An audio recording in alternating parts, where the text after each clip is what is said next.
Warahmatullahi wabarakatuh. Waalaikumsalam warahmatullahi wabarakatuh. Baiklah, sebelum kita memulai pembelajaran kita pada pagi hari ini, marilah kita berdoa terlebih dahulu. Sebelum memulai pembelajaran pada pagi hari ini, marilah kita berdoa. Berdoa di bulan. Berdoa di bulan. Oke, selanjutnya saya akan mengabsen kalian. Sorry, Hadir Pak. Niki, Hadir Pak. oke, ada semua. Kemudian, materi kita hari ini yaitu tentang berhati-hati di mana saja. Berhati-hati di mana saja ini berarti kita di setiap dimanapun kita berada, kita selalu berhati-hati. Contoh, saat kita hendak memasuki rumah, hal pertama yang kita lakukan ialah membuka pintu. Jika kita memasuki rumah tanpa membuka pintu, maka kita akan ketakutan. Nah, itu maksudnya hati-hati itu kita dimanapun kita berada, kita selalu berhati-hati terhadap apa yang kita lakukan dan apa efek yang terjadi jika kita lakukan hal tersebut. Nah, sebelum melanjutkan pembelajaran lebih jauh, saya ingin meminta kalian untuk menonton sebuah video. Nah, dari hasil video ini, Bapak akan meminta kalian mencatat apa yang bisa kalian sampaikan setelah video ini selesai ditampilkan. Ini video. Silakan kalian.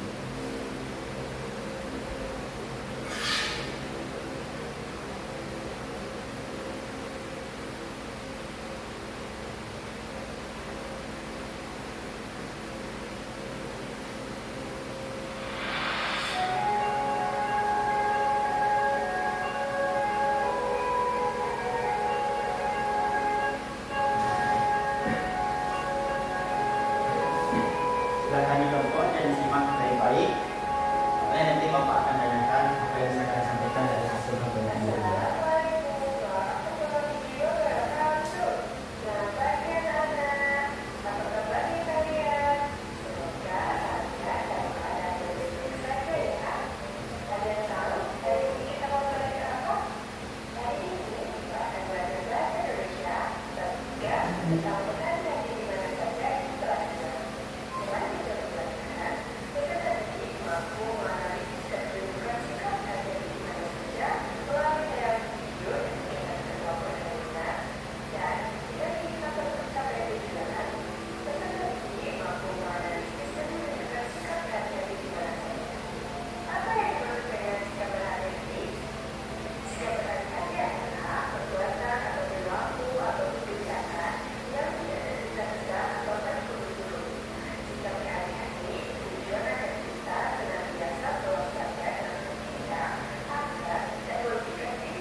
bisa bikin cara bersama ya. Baik,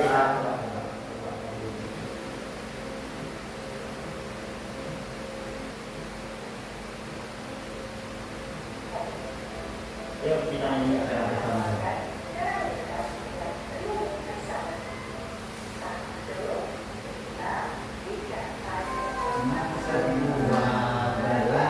hati-hati dan sejak ini tengok kanan kiri, ayo cepat tengok kanan kiri, kendaraan berhenti, mari kita menyeberang, jangan lupa waspada, jangan banyak bercanda, ingat kita harus hati-hati, ingat kita harus hati-hati, kita harus hati-hati. Oke, silakan dilanjut. Itu sangat berharap kalian mampu menerapkannya di kehidupan sehari-hari. Contoh lainnya adalah ketika kita bermain. Di manakah tempat yang cocok untuk kita bermain layang-layang? Kita bisa bermain layang-layang di tanah yang lapang, yang jauh dari tiang listrik dan jalan raya. Mengapa demikian? Karena jika kita bermain layang-layang membutuhkan tempat yang luas. Jika kita bermain di dekat jalan raya, beresiko berkerusakan dan menyebabkan kecelakaan. Jika kita bermain layang-layang di tempat yang dekat dengan tiang listrik, dikhawatirkan benang yang menerpakan layang-layang akan tersangkut sehingga menyebabkan kita terserang. Nah, untuk mengetahui tempat yang berbahaya atau tidak, ibu akan mengenalkan papan tanda yang sering kita jumpai.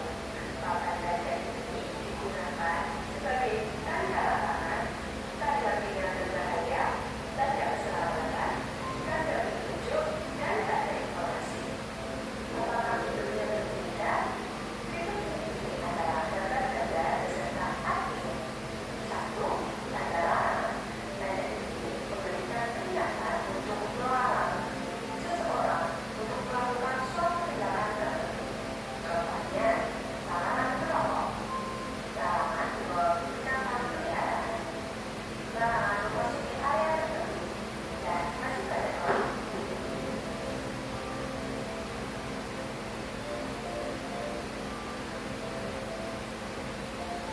Dua, tanda peringatan bahaya. Tanda ini artinya ada peringatan tentang potensi bahaya atau suatu resiko. Berfungsi untuk menghindari kecelakaan antara kita dan kita orang-orang dalam bahaya. Contohnya, tanda bahaya tumpahan air atau tanda bahaya jatuh, dan masih banyak lagi. Tiga, tanda keselamatan. Tanda ini memberikan petunjuk dan informasi terkait keselamatan. Contohnya, lokasi alat pemadam kebakaran, rute evakuasi, dan tempat pembuangan pertama. Empat, tanda petunjuk. Tanda ini memberikan arahan atau panduan ke lokasi atau tujuan tertentu.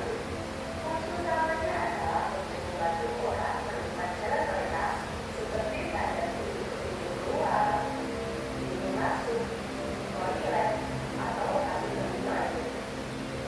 5. Tanda informasi. Tanda ini artinya ada informasi umum atau spesifik yang perlu dipahami tentang sesuatu. Berfungsi untuk memberikan wawasan kepada orang-orang yang ada di tempat tersebut. Contohnya, informasi yang berkaitan dengan masker atau tempat sampah jenis. Nah, apakah kalian sudah paham? Jika sudah, ayo keluarkan alat tulis tali. Jangan lupa tuliskan nama dan alamat kalian ya. Ibu akan memberikan latihan cepat. Ibu harap kalian bisa mengerjakannya sendiri ya. Ayo kan, tuliskan jawaban. Oke, bagaimana kurang lebih sudah mengerti apa yang akan yang sebaiknya kita lakukan di tempat umum agar tercipta suasana yang aman dan nyaman bagi siapa saja yang berada di tempat tersebut. Nah, saya di sini ada beberapa ilustrasi tempat umum yang bisa kalian. Nah, dengan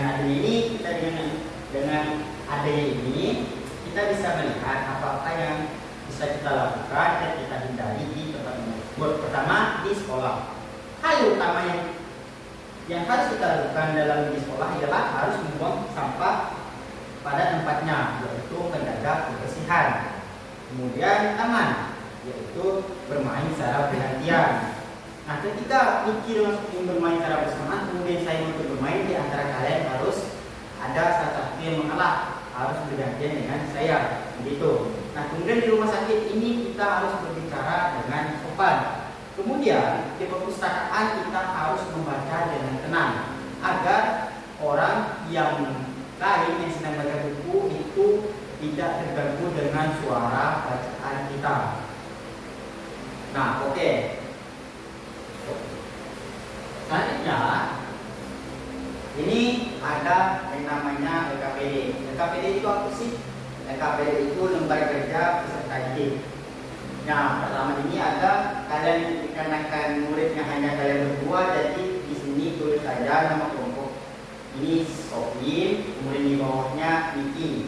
Kemudian ini bacalah petunjuk penggunaan LKPD.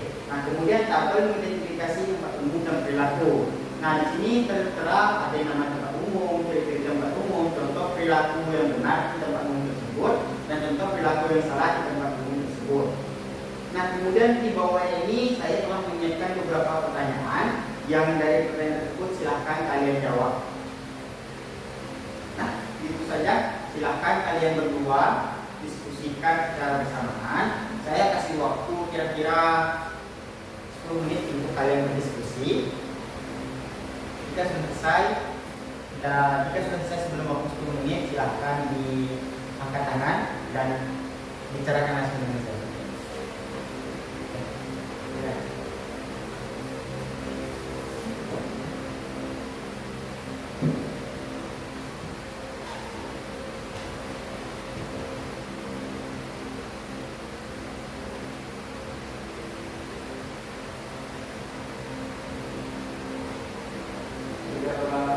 Oke, baik, terima kasih. Pertama, tolong bacakan hasil diskusi kalian berdua itu seperti apa dari bagian tabel, kemudian pertanyaan. Silahkan disampaikan. Berdiri atau duduk, Pak? Duduk saja. Baik, Pak. Yang pertama, di tempat umum, yaitu di sekolah. Ciri-ciri tempat ada gedung sekolah, guru, dan murid. Contoh perilaku yang benar yaitu menjaga kebersihan, Pak. Ya, Contoh perilaku yang salah yaitu membuang sampah sembarangan, Pak. Mungkin bisa gantian dengan teman sebelahnya. Nama tempat umum, taman, Pak. Oke. Ciri-ciri tempat ada permainan, pohon-pohon dan tempat duduk. Oke. Contoh perilaku yang benar, bermain secara bergantian, Pak. Oke. Nah, contoh perilaku yang salah, mendorong teman, Pak. Itu bagus sekali jawaban kalian dan hasil diskusi kali ini saya apresiasi sangat bagus. Oke, selanjutnya ke pertanyaan selanjutnya. Itu kan ada jawaban di bawahnya. Silahkan. Ada pertanyaan di bawahnya yang telah jawabannya yang telah kalian isi. Ya, Pak. Di sini kami menjawab soalnya di sini apa saja tempat umum yang kamu lihat pada poster. Kami berdiskusi untuk menjawab sekolah, taman, rumah sakit, dan perpustakaan, Pak. Oke, selanjutnya bisa dibacakan oleh temannya. Baik, Pak. Untuk soal nomor 2-nya yaitu bagaimana cara kita bersikap yang baik di tempat tersebut. Jawabannya yaitu, Pak, menjaga kebersihan, bermain bergantian, tidak berteriak, dan membaca dengan tenang. Oke, beri tangan. Oke, boleh saya ambil? Oke. Nah, ini pertanyaan terakhir yang sejauh mana kalian memahami materi yang Bapak? Apakah kalian sudah memahami berbagai jenis di tempat umum? Sudah Pak. Sudah Pak. Pertama, Sakit. ya, Sekolah. ya, Kantor. siap. Kantor itu, Taman. kalau kantor itu tempatnya itu taman. Ya, betul sekali itu taman itu. Oke, apakah kalian berdua bekerjasama dalam secara baik atau ada terjadi selisih pendapat? Dengan baik Pak. Oh, dengan baik ya. Berarti kalian satu pemikiran berarti. Ya, Pak. Pak. Oke, bagus. Nah, oke, kita cukupkan saja untuk pembelajaran kita hari ini.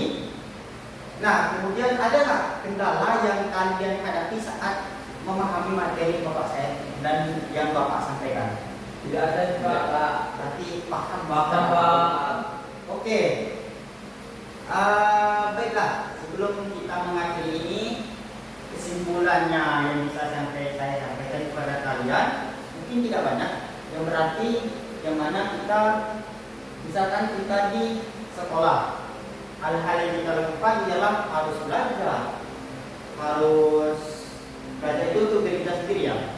Sedangkan untuk keperluan sekolah itu seperti kita menjaga lingkungan sekolah, dan ketika kita melihat sampah kita itu membuangnya, itu merupakan sebuah kepedulian dan mana itu akan membuat sekolah itu merasa menjadi tempat yang nyaman, dan dengan itu kita menjadi lebih hati-hati dan menjadi lebih jeli.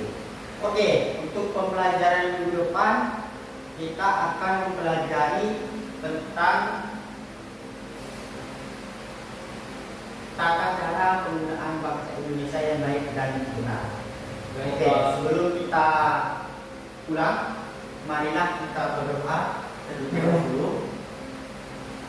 Sebelum pulang, untuk doa ini kalian yang bisa. Baiklah, sebelum pulang marilah kita berdoa mulai. Berdoa selesai. Oke, terima kasih dan sampai jumpa di pertemuan selanjutnya. Saya akhiri. Assalamualaikum warahmatullahi wabarakatuh. Waalaikumsalam.